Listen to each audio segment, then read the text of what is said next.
Hi there again.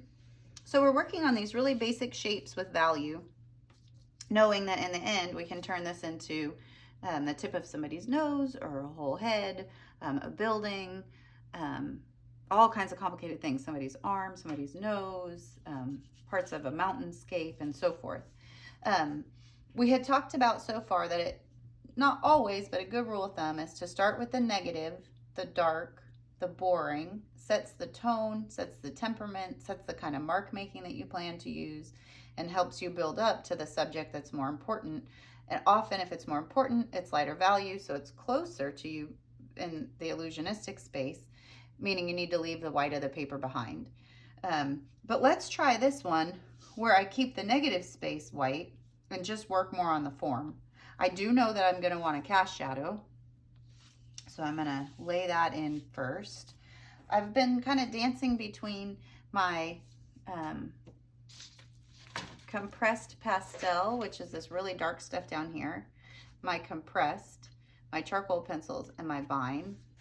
I'm going to use the real dark one and follow my similar line work here. Got the charcoal on its side.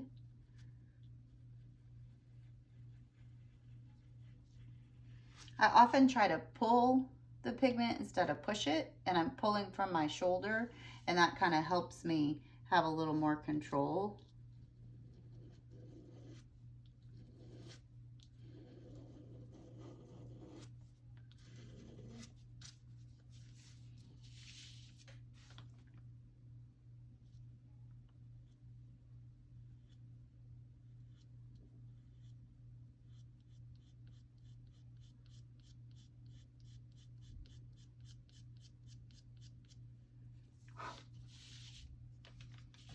I'm going to do a much smaller one here. I'm going to switch to the vine on this one. You should notice too that the vine and the compressed and the charcoal pencils, they all have a little bit of a different temperature. One's kind of blue, one's kind of brown, like a warm and a cool.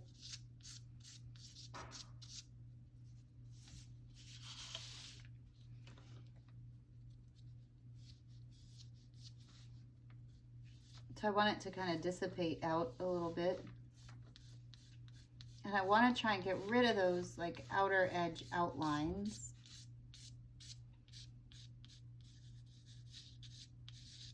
Of the cube. Or what am I making? Pyramid.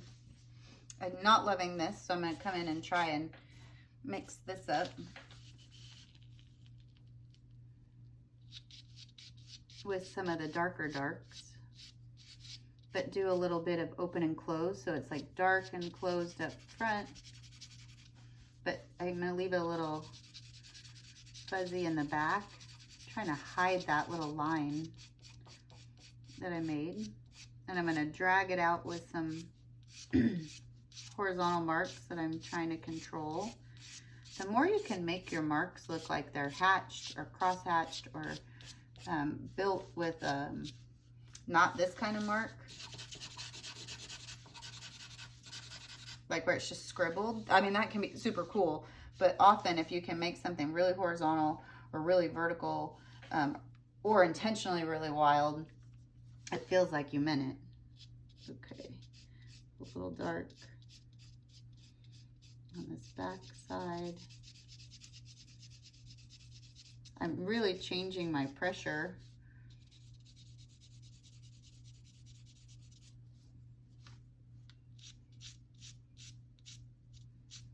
Barely touching the surface.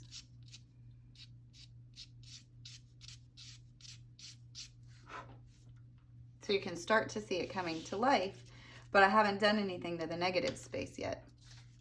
I'm going to try to keep it white. So again, keeping with my light source coming from this direction, I'll put a little pigment on this guy. I'm going to use my paper so that I can keep it real straight. And I think, yeah, I think I'm going to start, I don't know if I'm going to use, yeah, I'm going to use my vine.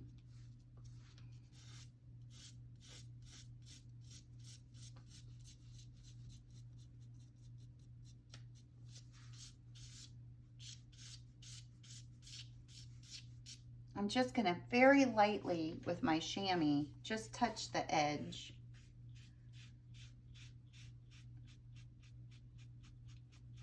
So I don't want it to get over smudged. I just kind of want to blend it out just a little. I'm going to put some good mark making on top of it so it doesn't just look smudgy.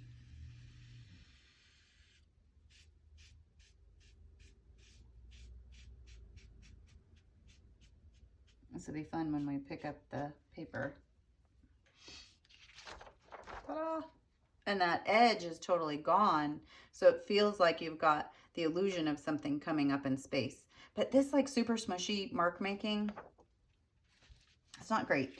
It just looks overworked. So I am going to come in and do a little more of a mark over it. I want to use my hard charcoal pencil. Yeah, that's this one.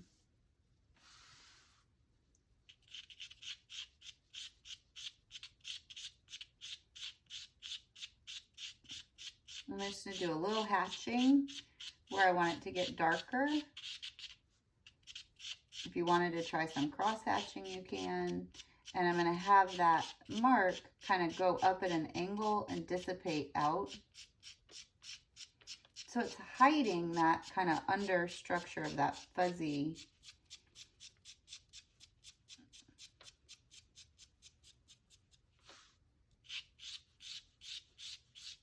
Build another little round.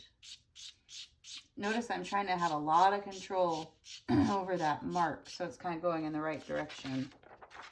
And then it doesn't feel so schmutzy.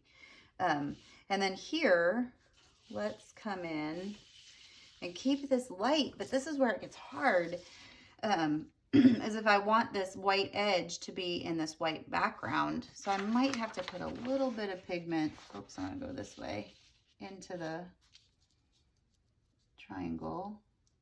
I think I'm just gonna use a little bit of that chamois, and there's just leftover on here. If we're doing this class right, at the end of this semester, this chamois will not be beige anymore. Be fully full of pigment. I'm using a pretty intentional downward mark.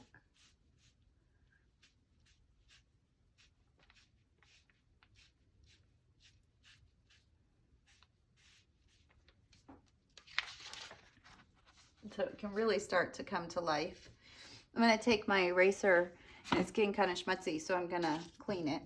I got my sandpaper that came in your kit.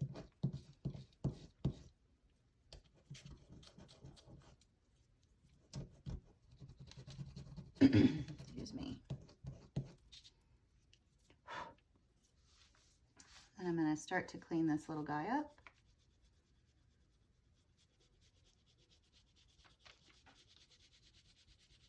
So often it's like you're putting pigment down and then manipulating it.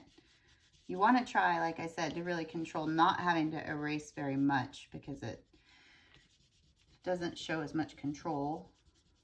But I'll do a little here. There we go. I think this edge could almost be a little lighter for that open and close. Like I almost want the white of the paper to come into the back of the pyramid. So I'm going to have it closed up here, open and closed. There we go.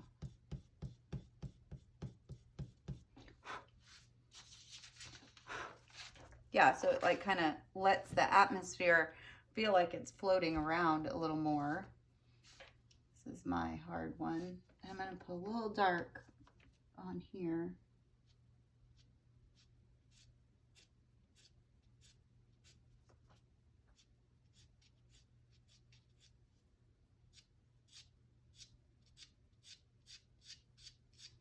Just like a little bit of detail work. And the bareliest little bit of line.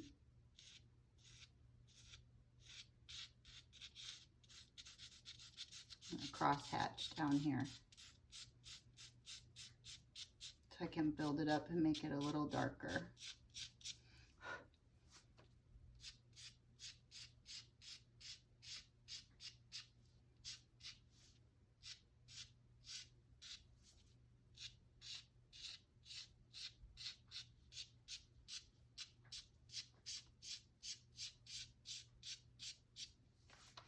There we go.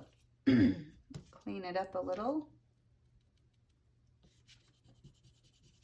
You want to try really hard not to touch the white of the paper, as your hands have oil on them and then it gets schmutzy. I know probably some of you have taken classes in the past where they've had you smudge things with your fingers. That's the worst of worst, because once that pigment is on there with the oil on your finger, you can't get it off.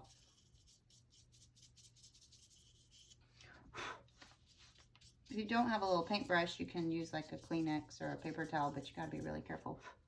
Okay, so it's harder to make something look volumetric when it doesn't have that dark negative space. Okay, we'll be right back. I'm gonna turn off the video and I'll come back to do the cylinder, and we'll see you in a second.